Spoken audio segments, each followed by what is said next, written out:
Now, when you open the shader menu and you see all of these node options, it can be absolutely overwhelming, especially if you're new to texturing in Blender. So what we're going to do in this video is look at some of the most common nodes used in material creation, common use case elements for each of these nodes, and hopefully demystifying them to make it easier for you to create your own shaders. But that's enough talking. Let's dive in and take a look at some of these commonly used nodes. The ambient occlusion node adds an ambient occlusion pass to the objects with the materials applied. It adds shading to small crevices and corners, making them look darker and giving surfaces extra depth and realism.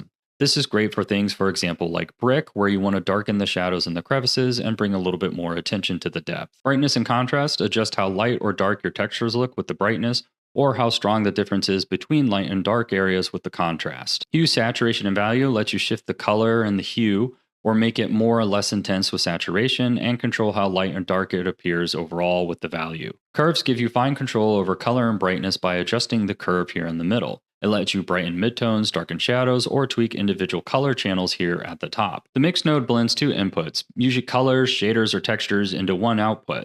The factor slider controls how much of each input is used.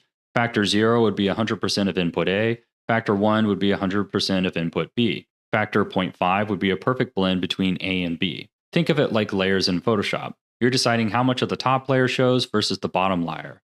Kind of like mixing paint. Slide towards one color for dominance or leave it in the middle for a blend. You can also plug masks into the factor here. For example, we could plug a grunge map in and mix two colors together. This one is used quite frequently in procedural materials as it enables a lot of control and mixtures between maps. The color ramp node remaps values into colors, letting you turn black and white data like a gradient or mask into a custom color range. You can also use this to adjust and alter maps by crunching the contrast. This one's used quite frequently to alter image maps or to inject random colors into your object. Map range takes an input value and shifts it from one range into another, like turning numbers from 0 into 10 into a new scale of 0 to 1.